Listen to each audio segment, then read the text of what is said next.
وعلیکم ورحمۃ اللہ وبرکاتہ۔ الحمدللہ رب العالمین والصلاة والسلام علی سیدنا و مولانا محمد وعلی آلہ واصحابہ اجمعین، اما بعد۔ فقال اللہ سبحانہ وتعالی شہر رمضان الذی انزل فیہ القرآن هدى للناس وبينات من الهدى والفرقان من شهد منكم الشهر فليصم۔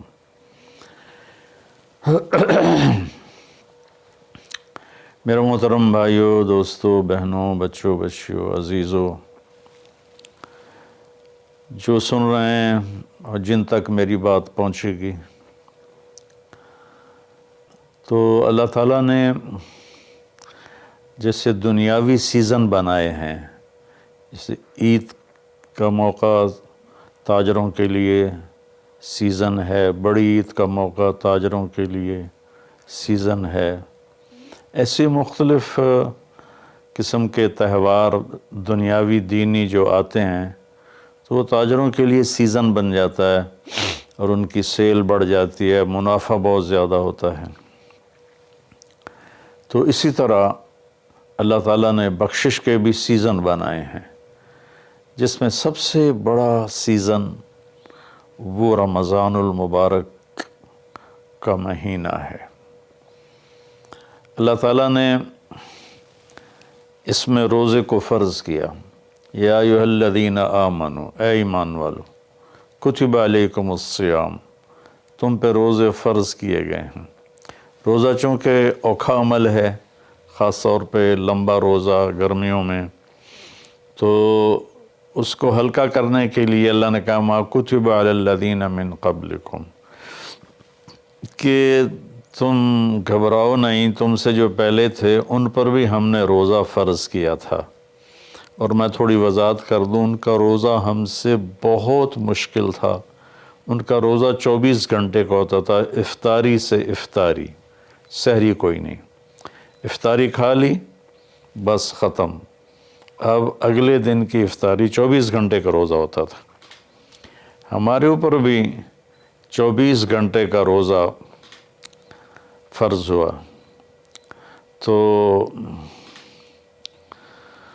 ایک صحابی ہیں قیس بن سریمہ رضی اللہ تعالیٰ عنہ، وہ اونٹ چرایا کرتے تھے۔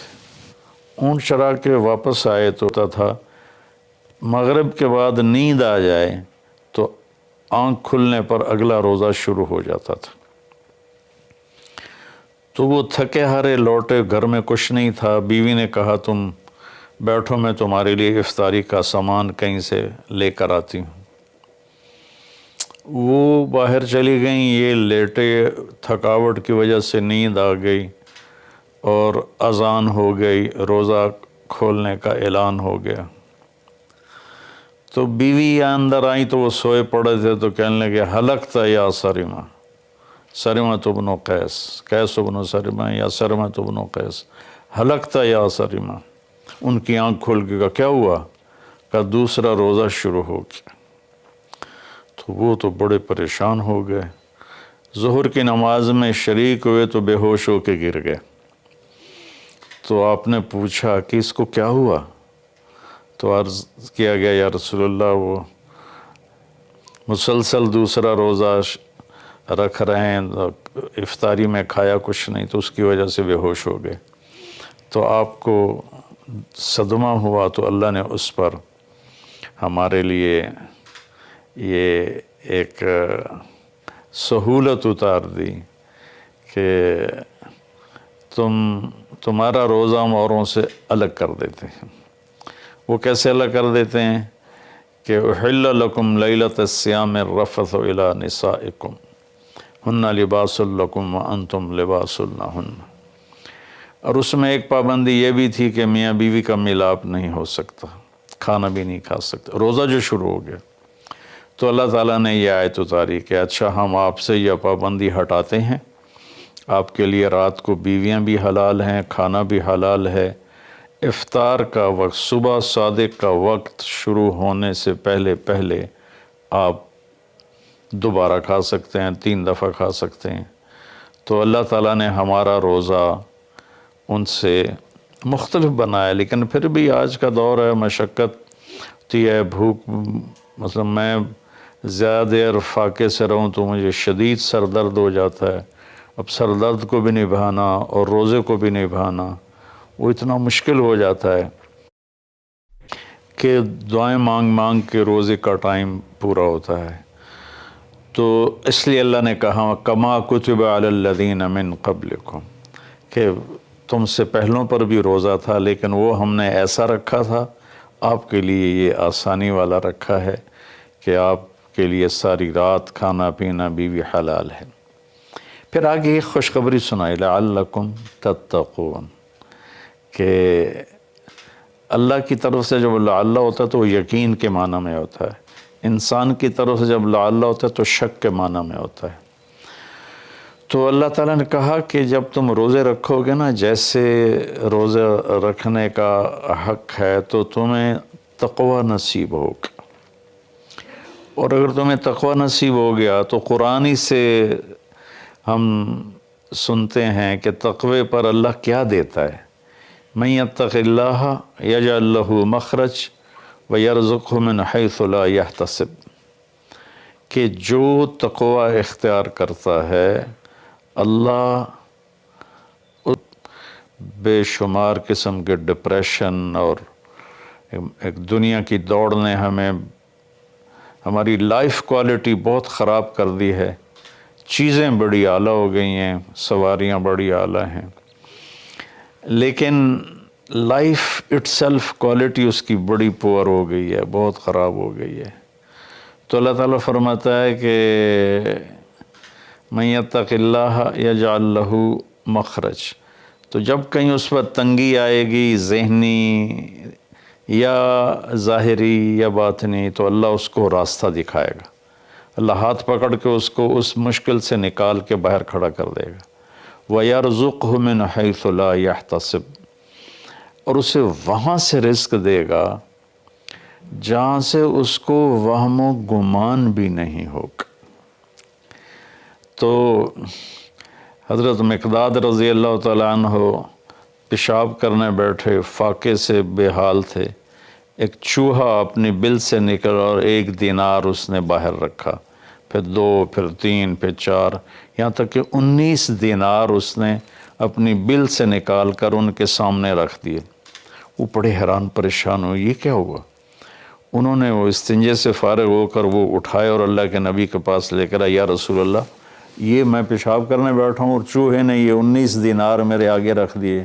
تو آپ نے فرمایا رزق ساقہ اللہ علیک، یہ اللہ کی طرف سے تیرے لیے رزق کا سامان بنا ہے۔ پھر آپ نے یہ آیت پڑھی من یتق اللہ یجعل لہ مخرج ویرزقہ من حیث لا یحتسب، جو تقوی اختیار کرتا ہے اللہ ہر تنگی سے راستہ دکھاتا ہے اور وہاں سے رزق دیتا ہے جہاں سے وہم و گمان بھی نہ ہو۔ اور اللہ کے دینے کے تو بے شمار راستے ہیں، اللہ کے دینے کے لامحدود راستے ہیں۔ تو پیسہ نہیں ہوگا تو کام کیسے بنے گا، کاروبار نہیں چلے گا تو روٹی کہاں سے کھائیں گے، وہ اللہ نے اپنے ذمے لیا ہوا ہے۔ ہماری ذمہ ہے کہ ہم سبب اختیار کریں اور تقوی اختیار کریں، رزق اللہ وہاں سے دے گا جہاں سے وہم و گمان بھی نہیں۔ تو تقوی پر من یتق اللہ یجعل لہ من امرہ یسرا۔ پھر دوسری اللہ تعالیٰ خوشخبری یہ سناتے ہیں کہ جو تقوی اختیار کرتا ہے نا، اللہ اس کے کاموں کو آسان کر دیتا ہے۔ اوروں کے لیے وہی کام مشکلات میں گھرا ہوتا ہے اور اس کے لیے مکھن سے بال کے نکلنے کی طرح اللہ اسے آسان فرما دیتا ہے۔ تیسرا تقوی کی جو فائدہ اللہ بتاتے ہیں، من یتق اللہ یکفر عنہ سیئاتہ ویعظم لہ اجرا، جو تقوی اختیار کرتا ہے وہ کوئی یہ نہیں کہ اس سے گناہ نہیں ہوتا، اس سے بھی گناہ ہوتا ہے۔ ہمارے ہاں یہ بڑا عجب تصور ہے کہ اگر کسی نے داڑھی رکھ لی، تبلیغ میں چلا گیا یا عالم بن گیا، بس اس سے تو کوئی گناہ ہونا ہی نہیں چاہیے، اور ہم جو مرضی کرتے پھریں، ہمیں تو کوئی پوچھ نہیں، ہم دنیا دار ہیں۔ تو یہ بڑی گمراہی ہے، سوائے نبیوں کے کوئی بشر خطا سے پاک نہیں ہے، چاہے وہ کتنا ہی بڑے مرتبے والا ہو، خطا ہر انسان کے ساتھ لگی ہوئی، بلکہ وہ انسان ہی نہیں جس سے خطا نہ ہوتی ہو۔ تو اللہ تعالیٰ کہتا ہے یکفر عنہ سیئات، جو تقوی اختیار کرتے ہیں وہ اپنے گناہوں پہ نادم ہوتے ہیں، توبہ کرتے ہیں، تو اللہ تعالیٰ کہتا ہے ہم ان کے گناہوں کو مٹا دیتے ہیں۔ معاف کرنا نہیں کہا، یکفر مٹا دینا، ایسا مٹا دیتے ہیں جیسے زمیندار زمین میں بیج کو ڈالتا ہے اور وہ بیج میں اس کو زمین میں چھپاتا ہے اور پھر وہ بیج فنا ہو جاتا ہے اور اس سے ایک نیا پودا نکل آتا ہے، ایک نئی جان نکل آتی ہے۔ ایسے اللہ تعالیٰ فرماتے ہیں، یہ نہیں کہا کہ یغفر لہو، اللہ تعالیٰ فرماتے ہیں یغفر کا مطلب ہوتا ہے چھپا دینا، اور یکفر کا مطلب ہوتا ہے صفائی کر دینا، مٹا دینا۔ اللہ ان کے گناہوں کو مٹا دیتا ہے کہ یہ جو کرامن کاتبین لکھ رہے ہیں نا، وہ ان کی کاپیوں سے بھی غائب کر دیتا ہے۔ تو اور دوسرا کام کیا کرتا ہے، وَيُعْظِمْ لَهُ أَجْرًا، اور اللہ تعالیٰ اس کا اجر عظیم کر دیتا ہے۔ جب اللہ عظیم کرے گا تو اس کی شان کیا ہوگی۔ تو رمضان اللہ تعالیٰ نے ہمیں ایسی بڑی محنت، ایسی بڑی دولت دی ہے اپنی آخرت کو بنانے کے لیے۔ اس میں جسمانی صحت بھی ہے اور اس میں روحانی صحت بھی ہے۔ اس میں جسمانی صحت بھی ملتی ہے اگر روزے کے مقصد کو سمجھ کے کھانا پینا رکھا جائے، اور روحانی صحت بھی ملتی ہے کہ جتنا جسم پہ فاقہ آتا ہے نفس میں روشنی پیدا ہوتی ہے، دل روشن ہوتا ہے۔ امام غزالی رحمۃ اللہ علیہ کا فرمان ہے، جس دن بھی میرے اوپر علم کا نیا دروازہ کھلا۔ تو اللہ تعالیٰ نے اپنے کرم سے ہمیں یہ مہینہ دیا، شہر رمضان۔ شہر عربی میں مہینے کو کہتے ہیں، اور شہر کا اصل مطلب ہے شہرت۔ تو مہینے کو شہر مشہور اس لیے کہتے ہیں کہ ہر مہینہ اپنے آپ ہی اپنی شہرت بناتا ہے۔ بھئی ابھی رمضان آ رہا ہے، بھئی اب شوال آ گیا ہے، یا جنوری آ گیا ہے، فروری آ گیا ہے، اور اس کے ساتھ ہمارے بے شمار دنیاوی کام لگے ہوتے ہیں۔ بھئی جنوری میں یہ میٹنگ ہے، فروری میں یہ میٹنگ ہے، مارچ میں وہاں جانا ہے، اب اپریل میں ادھر آنا ہے۔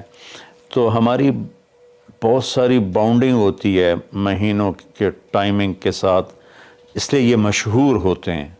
تو اس شہرت کی وجہ سے مہینے کو عربی میں شہر کہتے ہیں، مشہور شے۔ تو اللہ تعالیٰ کہتے ہیں شہر رمضان۔ پھر اس میں ایک عجب بات بتائیے، اس میں روزے کی فضیلت اس مہینے کی نہیں بتائی، اس میں قرآن کی فضیلت بتائیے۔ الذی انزل فیہ القرآن، روزے کا ذکر بعد میں کیا ہے اور قرآن کا ذکر پہلے کیا ہے کہ اب اپنی روح کو، اپنے روحانیت کو زندہ کرنا چاہتے ہو تو اس مہینے میں ہم نے قرآن کو اتارا۔ الذی انزل فیہ القرآن، جس میں ہم نے قرآن کو اتارا۔ 6 رمضان کو موسیٰ علیہ السلام پہ تورات اتری، اور 13 رمضان کو عیسیٰ علیہ السلام پر انجیل اتری، اور لیلۃ القدر میں ہمارے نبی پر قرآن اترا، اور 9 رمضان یا 10 کو داؤد علیہ السلام پہ زبور اتری۔ ساتھ کے مشقت کے ساتھ علم جڑا ہوا ہے، اور فاقے میں روح میں ایک روحانیت پیدا ہوتی ہے، تو اس سے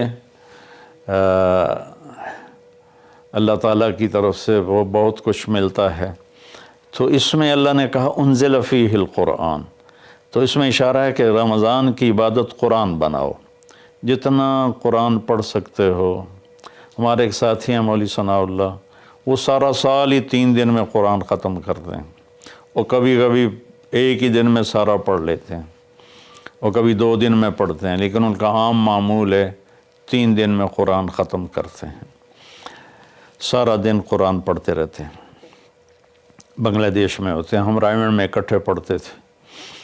تو جتنا قرآن کے ساتھ ہمارا تعلق بڑھے گا، ہم قرآن کو پڑھیں گے، سمجھیں گے۔ ہم نے صرف قرآن کو ختم کے لیے رکھا ہے، جی مولوی صاحب آ جاؤ ختم پڑھ دو، انہوں نے چند آیات رٹی رٹائی ہوئی ہیں، وہ آیات پڑھ دیتے ہیں، ختم ہے۔ کوئی کہیں اور سے پڑھیں تو کہ تسی تو جی ختم ہی نہیں پڑھیا، او بھائی قرآن پڑھ کے سنا دیتا ہور کی کرا، نہیں تسی ختم نہیں پڑھیا، کیونکہ وہ آیات نہیں پڑھی جو ہمارے ان ان پڑھ مولویوں نے، مولوی تو ہوتے نہیں، وہ بس حافظ ہوتے ہیں اور وہ دیہاتوں میں امام بن جاتے ہیں، تو انہوں نے وہ جو ایک رسم بنا دی ہے، تو قرآن رہ گیا ختم دلانے کے لیے، قرآن رہ گیا فال نکالنے کے لیے، اور قرآن رہ گیا ہے مردوں پر پڑھنے کے لیے۔ بچے جو لوگ مالدار ہیں وہ اور تھوڑے دین کا بھی شوق ہے، وہ مدرسے کے بچوں کو ہائر کرتے ہیں اور باپ کی قبر پہ بٹھا دیتے ہیں، وہ قرآن پڑھتے رہتے ہیں، پتہ نہیں وہ پڑھتے بھی ہیں کہ نہیں پڑھتے۔ تو قرآن پڑھیں، قرآن کو سمجھیں، روزانہ ایک صفحہ ترجمے کا پڑھ لیں اور پورے قرآن کو اس طرح پڑھیں، آپ پر حقیقت کھل جائے گی کہ اللہ کیا کہہ رہا ہے اور ممبر سے ہمارے خطیب حضرات کیا کہہ رہے ہیں، اللہ کس چیز کی دعوت دے رہا ہے، ہمارے خطیب کس چیز کی دعوت دے رہے ہیں، آپ پہ قرآن کھل جائے گا۔ آپ حدیث پاک کو پڑھیں، نبی پاک کی سیرت کو پڑھیں، خاص طور پہ حدیث سے براہ راست استفادہ بھی بڑے اعلیٰ چیز ہے، لیکن جتنا سیرت سے میں اپنے ذاتی طور پر کہتا ہوں، جتنا میں نے سیرت سے سیکھا وہ کسی اور چیز سے نہیں سیکھا قرآن کے بعد۔ تو نبی پاک کی سیرت کو پڑھیں، قرآن کو پڑھیں، اپنے دنیاوی کام مختصر کر دیں، اپنے ملازموں کی ڈیوٹیاں بھی مختصر کر دیں، آپ کو اس کا اجر ملے گا، ان کے روزے رکھنے کا اجر ملے گا، اور ان کی تنخواہ بڑھا دیں، ان کی ڈبل تنخواہ کر دیں اس مہینے میں، تاکہ وہ کھلے ہو کر روزے رکھ سکیں، بچوں کو روزے رکھوا سکیں۔ ہم تو ایک افطاری پہ ہزاروں روپے اڑا دیں اور ان کی پورے مہینے کی تنخواہ چند ہزار ہو تو وہ کھل کے روزہ تو نہیں رکھ سکے گا۔ تو انزل فیہ القرآن، پھر آگے اللہ نے کہا سبحان اللہ، یہ پوری دنیا کے انسانوں کے لیے ہدایت ہے۔ زمین پہ جو راستے ہیں نا ان کے نشان ہوتے ہیں، ہم ان کو فالو کرتے ہوئے، جیسے آج میں اپنے گاؤں سے چلا تو سڑک کو فالو کرتے ہوئے میں فیصل آباد پہنچ گیا، اب اسی کو فالو کرتے ہوئے پھر گاؤں پہنچ جاؤں گا۔ ساری دنیا میں سفر کے جو ہمارے دنیا کے سفر ہیں اس کی نشانیاں مقرر ہیں، ہمیں ڈھونڈنا نہیں پڑتا اور چلتے رہتے۔ لیکن جو ہماری آخرت کا سفر ہے اس کی نشانیاں ڈھونڈنی پڑتی ہیں، وہ امتحان ہے، اس کو اللہ تعالیٰ نے اپنے پاس ہی رکھا ہے اور قرآن میں چھپا دیا ہے کہ اب قرآن پڑھو۔ ہدن، قرآن عربوں پہ اترا تھا تو ہدا کسے کہتے ہیں؟ اچھا سمندر میں کوئی نشانی کوئی نہیں، اب تو کمپیوٹر آ گئے، تو اس وقت وہ رات کو ستاروں کو دیکھتے تھے اور دن میں سورج کی حرکت کو دیکھتے تھے کدھر جا رہا ہے، تو اس سے وہ راستوں کو متعین کرتے تھے بیچ سمندر۔ جب وہ قریب کسی منزل کے قریب پہنچتے تھے تو وہاں پانی کے اندر سے پہاڑ کی چوٹی نکلی ہوتی تھی اور اس کا پتھر کچھ ایسا ہوتا تھا کہ وہ دھوپ میں چمکتا تھا اور رات کو چاند کی چاندنی میں چمکتا تھا۔ اس پتھر کو عرب ہدا کہتے تھے، ہدا، سبحان اللہ۔ تو یہاں تشبیہ کیا ہے کہ ان زندگی کا سمندر ہے، زندگی ایک سمندر ہے جس میں